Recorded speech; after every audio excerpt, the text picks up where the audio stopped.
అయిపోవడం అనేటటువంటిది తెలుస్తుంది. ఈ రోజు పూర్వకాలం లాగా చరిత్రను కథలుగా రాసుకునే కాలం కాదు. బోలెడన్ని ఆధారాలు ఈరోజు దొరుకుతా ఉన్నాయి. ఆ ఆధారాలన్నింటినీ ఒక పద్ధతిలో విశ్లేషించేటటువంటి ఒక చరిత్ర నిర్మాణ పద్ధతి కూడా ఎవాల్వ్ అయిపోయింది. అందువల్ల ఈరోజు జిల్లాల చరిత్రలు ఇవన్నీ ఏమన్నా చరిత్ర అంటే ఏంటంటే మానవుల చరిత్రే, అంతే తప్ప ఒకరి చరిత్ర అనేటటువంటిది కూడా లేకుండా పోయినటువంటి పరిస్థితి వచ్చింది. అంత గొప్ప చరిత్రను నిర్మించినటువంటి పద్ధతులు వచ్చినటువంటి కాలంలో మనం అట్టడుగు వాళ్ళ చరిత్రకు సంబంధించి ఇంకా రావాల్సింది ఎంతో ఉంది. దానికి ఏమి న్యాయం జరగలేదు. దాని గురించి ఎంత పరిశోధన చేసినా చాలదు. ఇది ఒక స్థాయిలో ఉన్నటువంటి వాళ్ళ గురించి రాసినటువంటి వ్యవహారం. చాలా కష్టపడ్డాడు. నేను దీన్ని చూసిన తర్వాత ఎటుపాట సుబ్బారావు గారు తన ప్రయత్నం తాను చేశాడు. ఇదేం ముగింపని మనం ఏం అనుకోవాల్సినటువంటి అవసరం లేదు. చాలా లోతుగా రాయగలిగిన వాళ్ళు ఉంటే నెల్లూరు జిల్లాకు సంబంధించి రాయడం మంచిది.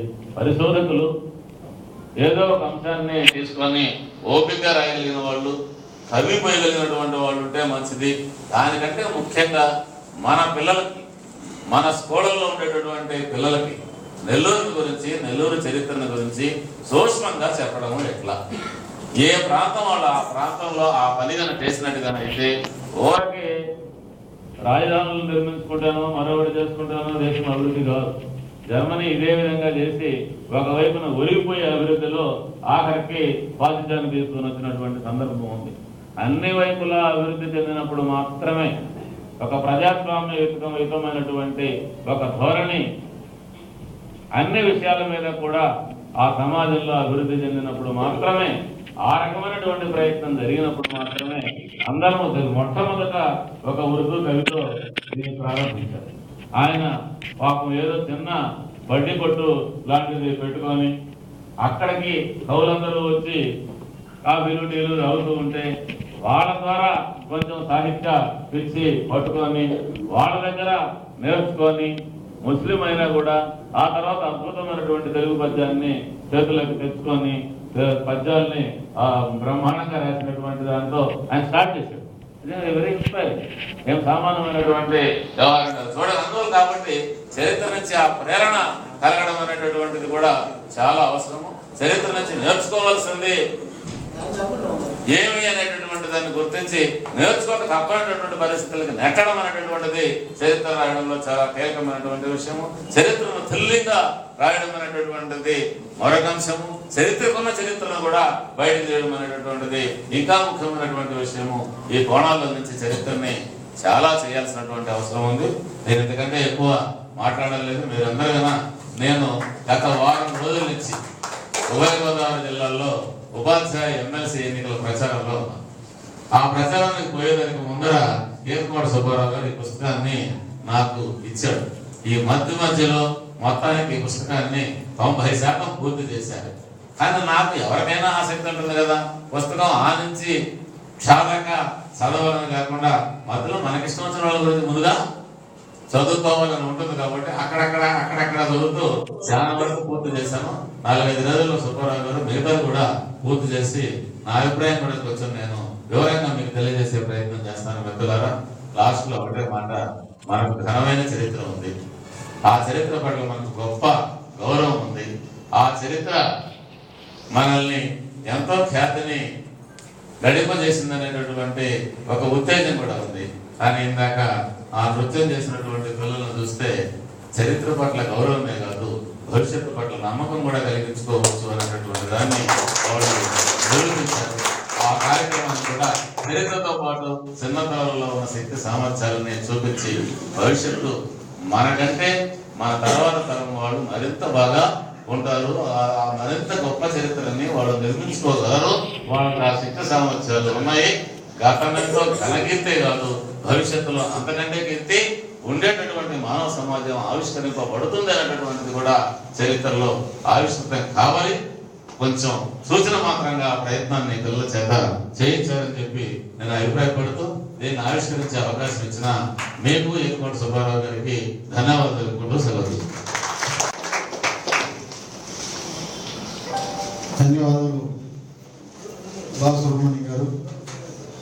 మీరు ఈ పుస్తకంలో కొన్ని అంశాలని ప్రస్తావించి దానికి తోడుగా మీ అభిప్రాయాలను పొందుపరిచినందుకు మరోసారి ధన్యవాదములు. కార్యక్రమానికి అధ్యక్షత వహిస్తున్నటువంటి భాస్కర్ రెడ్డి గారికి, వేదికపై ఉన్న పెద్దలు, ఇలాంటి కార్యక్రమాన్ని చేసినటువంటి సాంఘిక కార్యకర్తలు, పాత్రికేయులు అందరికీ నమస్తే. మాదిరి ఒక చరిత్ర గురించి, అలాగే చరిత్రకారుల గురించి, చరిత్ర సృష్టించిన వ్యక్తుల గురించి సమాచారం సేకరించి దాన్ని పుస్తక రూపంలో తీసుకురావడం అంటే ఎంత కష్టమైన విషయమో ఒక పాత్రికేయుడిగా నాకు తెలుసు. గతంలో ఎన్నో సందర్భాల్లో నెల్లూరు చరిత్ర అయితేనేమి, అలాగే నెల్లూరు జిల్లాలో చరిత్ర సృష్టించినటువంటి వ్యక్తుల గురించి కానీ రాసిన సందర్భాలు పత్రికలు చాలా ఉన్నాయి. ముఖ్యంగా ఇక్కడే ఉన్నారు జొన్నలగడ్డ మార్కండేయ గారు, వారి ఆధ్వర్యంలో కూడా గతంలో ఎన్నో వ్యాసాలు మా పత్రికల్లో ప్రచురించడం జరిగింది. ఈరోజు సుబ్బారావు గారు ఒక చక్కటి ప్రయత్నం, ఆయన 10వ గ్రంథం అనుకుంటుంది, ఒక చక్కటి ప్రయత్నం ఈరోజు చేశారు. బాలసుబ్రహ్మణ్యం గారు చెప్పినట్లుగా ఇంకా చాలా మంది దీంట్లో కవర్ కావాల్సిన వాళ్ళు చాలా మంది ఉన్నారు. అయితే దీనికి చాలా ముఖ్యమైన విషయం మేము అనుకున్నాం, ఆర్థికం. ముఖ్యంగా ఏదైనా ఒక ప్రయత్నం చేయాలంటే ఆర్థిక సహకారం చాలా అవసరం. నాకు అనిపించింది ఈ పుస్తకంలో ఉండే వ్యక్తుల గురించి, 90% మంది వ్యక్తుల గురించి, ఒక్కొక్క వ్యక్తి గురించి ఒక్కొక్క పుస్తకం తేవచ్చు నేను ఖచ్చితంగా. అలాంటి చరిత్ర లేనటువంటి వ్యక్తులు వాడు కాబట్టి అన్ని వారికి కొన్ని పరిమితులు ఉన్నాయి. పేజీలు పెరిగితే మన ఆర్థిక బరువు పెరుగుతుంది. అందుకని ఆ ఉద్దేశంతోనే వారి యొక్క విశేషాలను కూడా తగ్గించి రాసిన అనిపించింది. అలాగే ఇంకొకటి నేను అబ్జర్వ్ చేశాను, ఆల్మోస్ట్ దీంట్లో అందరూ దివంగతులైన వారి గురించే రాశారు, ఒక్క సంగీతం శ్రీనివాసరావు గారి గురించి తప్ప. ఎందుకంటే సంగీతం శ్రీనివాసరావు గారిని ఉన్నారు, సంగీతం శ్రీనివాసరావు గారు మొన్ననే వెల్కమ్ ఒబామా సినిమా డైరెక్ట్ చేశారు. అదొక్కటే ఎందుకు నాకు ఈయనొక్కడి గురించి ఇంకొక సందర్భంలో దీంట్లో రాసింటే బాగుండేదేమో అనిపించింది. ఆయన ఒక్కడే దీంట్లో ప్రస్తుతం ఉన్న వ్యక్తులు. దీన్ని అందరూ కూడా చదివి నాకు అనిపిస్తుంది, ఎందుకంటే ఇప్పుడు 34 సంవత్సరాలు పూర్తయింది మా పత్రిక ప్రారంభించి. ఎంతో కష్టపడి వారం అయ్యి ఆ పత్రిక తీసుకురావాలంటే ఆ బాధ ఏందో నాకు తెలుస్తుంది. ఇటీవల ఒక 4-5 సంవత్సరాల క్రితం మిత్రుడు, సాహితీ మిత్రుడు, మన బీవీ నరసింహ గారి షాప్లో కూర్చొని నేను అక్కడికి వెళ్తే ఏమైనా లాయర్ ఆగిపోయిందా, లాయర్ ఆగిపోవడం నాకు రావడం లేదు, మీరు ఎక్కడ ఉన్నారండి అంటే, అంతకుముందు పొగల్పూర్ ఉండేవాడిని, ఇప్పుడు మామూలు లేదు మారేమో, మీరు అడ్రస్ మార్చి మా ఆఫీస్లో చెప్పారంటే చెప్పలేదు. అంటే ఆయన అడ్రస్ మారి నాకు తెలపలేదు, నేను పత్రిక పంపలేదు కాబట్టి పత్రిక ఆగిపోయాడు. అంటే మేము అంత కష్టపడి ఇతను ఎన్నో ఇబ్బందులు పడి వారం అయితే పత్రిక తీసుకొచ్చేటప్పుడు ఎవరికైనా రానివాడు మాకు తెలియజేస్తే ఖచ్చితంగా ఇక్కడ ఉండేవాడు కూడా నా విజ్ఞప్తి, మీకు ఎవరికి రాకపోయినా నాకు చెప్పండి, ఉచితంగా మాకు చందాల్సిన లేదు, ఉచితంగా మీ అందరికీ పత్రిక పంపిస్తాం. ఎందుకంటే ఈ సాహిత్య రంగంలో చేసేటువంటి ఒక ప్రయోగమే పత్రిక కూడా. ఈ రచయితలు చేసేది ఎంతో, మేము చేసేది కూడా అంతే. మా నాన్నగారికి అత్యంత ఇష్టమైన రంగం ఇది. కాబట్టి కమర్షియల్ దృష్టితో ఈరోజు కూడా మేము పత్రిక నడపడం లేదు. కాబట్టి ఎవరికైనా లాయర్ రాకపోతే కూడా నాకు తెలియజేయండి, తప్పకుండా లాయర్ పత్రికని మీకు చేర్చేదానికి నేను ప్రయత్నం చేస్తాను. అలాగే సుబ్బారావు గారితో నాకు దాదాపు 25 సంవత్సరాల పైగా పరిచయం. స్టాండర్డ్ ప్యాకేజింగ్స్ లో వారు గోరక రాధాకృష్ణ గారి దగ్గర పనిచేసినప్పటి నుంచి నాకు పరిచయం. వారు చేస్తున్న ఈ సాహితీ సేవలు నాకు కూడా భాగం కల్పించినందుకు, ఈ కార్యక్రమంలో నన్ను కూడా ఆహ్వానించి పాల్గొంచుకునే అవకాశం కల్పించినందుకు నాకు ధన్యవాదాలు తెలియజేసుకుంటూ సెలవు తీసుకుంటాను.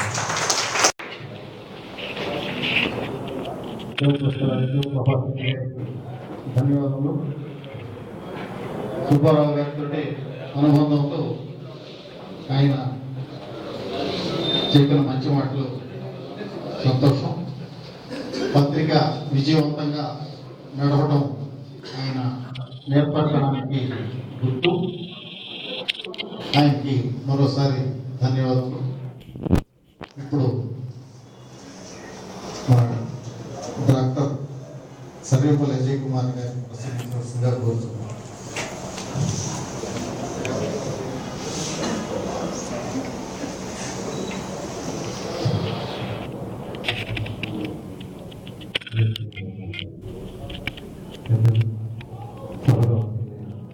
పెద్దలందరికీ నమస్కారం. సుబ్బారావు గారు గత 8 సంవత్సరాలుగా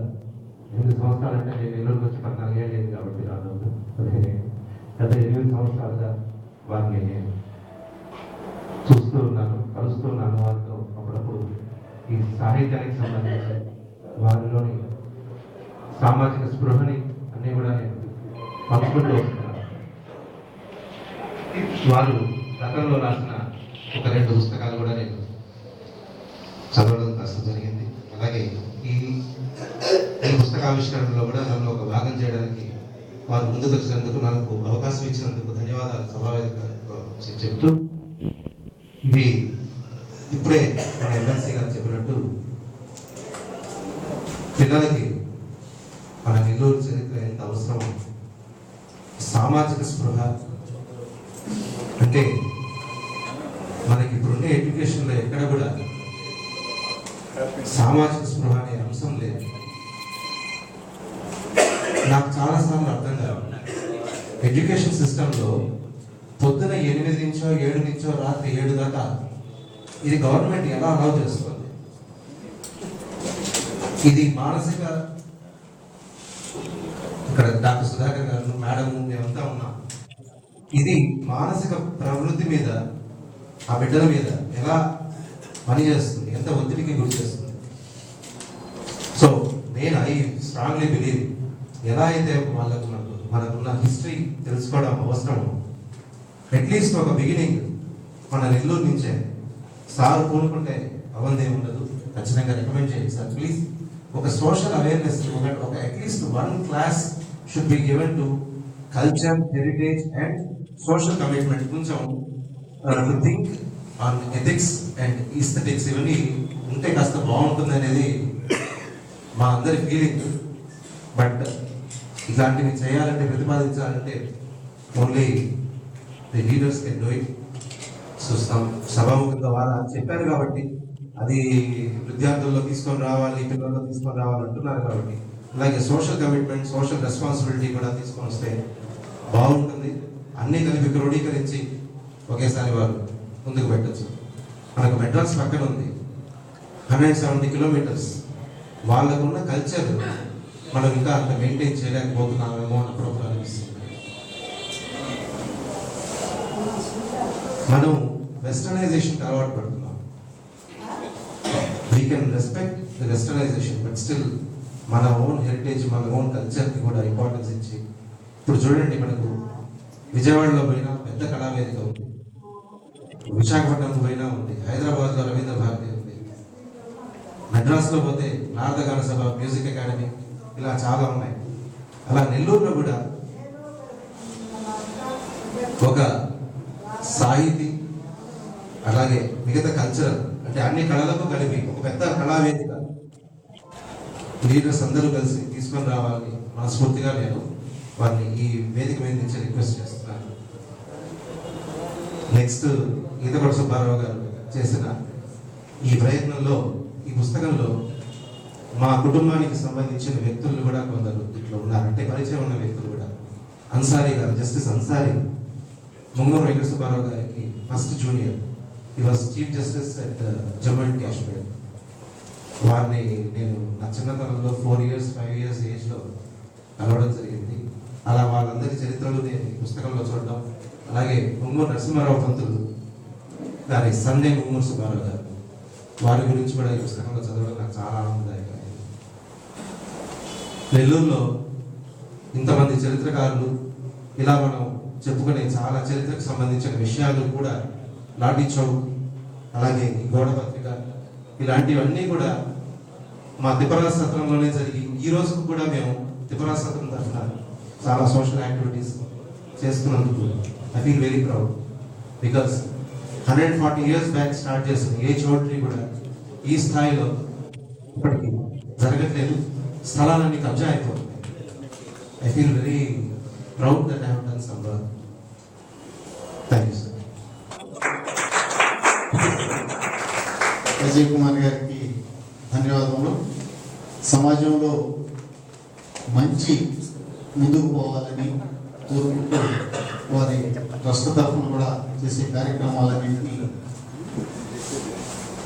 వాటితోటి ఈ సమాజం ప్రభావితం అవుతుంది అనుకుంటున్నాను. ఆయన చెప్పినట్టు పిల్లల్లో సంస్కృతి సాంప్రదాయాల్ని నిలపడం అనేది అవసరం. ఈ మధ్య రేడియోలో ఒకసారి FM రేడియో తిరుపతిలో ఒక కార్యక్రమం ప్రసారం యువజనుల కార్యక్రమం. దాంట్లో ఎన్ఎస్ఎస్ కార్యకర్తల గురించి వాళ్ళు ప్రస్తావించారు. ఒక అమ్మాయిని ఇంటర్వ్యూ చేస్తూ నువ్వు ఎన్ఎస్ఎస్ కార్యక్రమాల్లో ఏమేం చేసావో ఏం చేసినావు అన్నారు. మేము ఒకసారి పల్లెలకు పోయి ఆ పల్లెలో ఒక వారం 15 రోజులు నిద్ర చేసి వాళ్ళ కార్యక్రమాల్లో పాల్గొన్నాం మేము. నాకు ఆ పాత సాంప్రదాయాలు అవన్నీ చాలా నచ్చాయి నాకు. వాళ్ళతో కొంచెం మొదట్లో ఒక 4-5 రోజులు ఇబ్బంది పడ్డాము. ఏమంటే సాయంత్రం అయితే 7 గంటలకి అన్నం పడుకోవాలా, లైట్లన్నీ ఆగిపోయి చెప్తారు వాళ్ళు. అది కొద్ది రోజులు ఇబ్బంది అయింది మాకు. కానీ కలెక్టర్ కొద్ది రోజులు అయిన తర్వాత మేము వాళ్ళని అనుసరించాము. పొద్దున్నే 4 గంటలకి లేపేసేవాళ్ళు, పొలానికి తీసుకోపోయేవాళ్ళు, ఆ పొలం దగ్గర తీసుకోపోయి ఆ పనుల్లో పాల్గొనట్లు చేసేవాళ్ళు. ఇంకా వాళ్ళు ఒకరి మధ్య ఒకరి సంబంధాలు సార్ చెప్పినట్టుగా మానవ సంబంధాల్లో కులాలు మతాలతో సంబంధం లేకుండా అన్న అక్క అంటూ పెదనాయన మామ అంటూ ఒకరికొకరు పిలుచుకోవటం అనేది మాకు చాలా సంతోషం వేసిందని చెప్పింది ఆ అమ్మాయి. అట్లాగే ఈ క్లాస్ రూమ్లో కూడా అటువంటి సంస్కృతిని ప్రవేశపెట్టి ఈ అలవాటు చేయడం అనేది చేస్తే ఈ సమాజం మానవ సంబంధాలతో పరిడవిల్లుతుందని చెప్పి ఇప్పుడు మన నెల్లూరు గారిని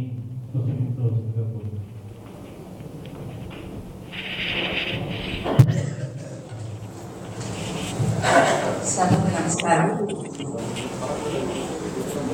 ఈరోజు నెల్లూరు వాళ్ళ చరిత్ర పుస్తకావిష్కరణ అందరూ నాకు ఇంకో సుబ్బారావు గారు చెప్పారు. కానీ విజయవాడలో తెలుగు మహాసభ జరుగుతున్నా ఎక్కడో వెళ్తానేమో, ఇది మిస్ అవుతానేమో అనుకున్నాను. వేరే కారణాల వల్ల అక్కడికి వెళ్ళలేక ఇక్కడికి రావాల్సి వచ్చింది. హాయిగా సభలో కూర్చొని రిలాక్స్గా అందరూ చెప్పేది విందామనుకుంటే దురన్యాయంగా సుధాకర్ గారు తన వేదిక మెరుగుపించారు. కాకపోతే అలా ఆయన చేసినందువల్ల ఈతపాటి సుబ్బారావు గారి మీద నాకున్న అభిప్రాయాన్ని 2 ముక్కల్లో తెలియజేయడానికి నాకు అవకాశం. ఆయన ఈ పుస్తకంతో పాటు మొత్తం 10 పుస్తకాలు రాశారు. అలనాటి నెల్లూరు చరిత్ర అనే పుస్తకం ఆయన రాసినప్పుడు నేను ఆయనకి ఫ్యాన్ అయిపోయాను. చరిత్ర రాయడం అనేది చిన్న విషయం కాదు. ఒక నవల 300 పేజీల నవలైనా కూడా ఊహాశక్తితో కల్పనాభావంతో ఎన్ని రోజులైనా తీసుకొని రాసుకోవచ్చు. కానీ ఇలా కాదు, యథాతథంగా జరిగింది జరిగినట్టుగా ఉన్నది ఉన్నట్టుగా రాయడం అనేది విమర్శలకు లోనవుతుంది. ఆ విమర్శలకు కూడా కట్టుకోవడానికి సిద్ధపడి ఆయన చరిత్రను తీసుకొని ఎందరెందరో మహానుభావుల గురించి ఈ నెల్లూరు వాళ్ళ పుస్తకంలో రచించారు. ఈ నెల్లూరు వాళ్ళ పుస్తకంలో నాకు 4-5 పరిచయస్తులున్నారు. వారి కాలంలో నేను పుట్టినందుకు నిజంగా అదృష్టంగా భావిస్తూ ధన్యజీవులయ్యానని అనుకుంటున్నాను. అందులో ఒకరు బెజవాడ గోపాల్ రెడ్డి గారు. ఆయన ఒకసారి పని మనిషిని పంపించి డ్రైవర్ కాకుండా నా పుస్తకాల సెట్ తీసుకురమ్మన్నారు. పంపించాను. ఆయన అడగడమే నాకు గొప్ప విశేషం, మహా సంతోషం. కానీ ఆయన వెంటనే డబ్బులు పంపించారు. డబ్బులు తీసుకోవడం అనేది సామాన్యంగా జరగడం లేదు రచయితలు. ఊరికే తీసుకొని పుస్తకం కానీ డబ్బులు కంటే విలువైన అభినందనలు పుచ్చుకుంటున్నాం. కానీ అలా డబ్బులు తీసుకోవడం ఆయన దగ్గర నుంచి నేను చూసాను. ఎంత చెప్పినా వెళ్ళలేదు. ఆయన పెద్ద సాహితీవేత్త. అలాంటి వాడు ఆయన ముందు నేను చాలా చిన్నదాన్ని.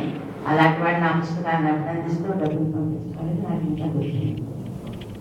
ఇంకొకరు మరుపూరు కోదండరావు పెట్టారు. ఆయన అప్పటికే వయోవృద్ధులు.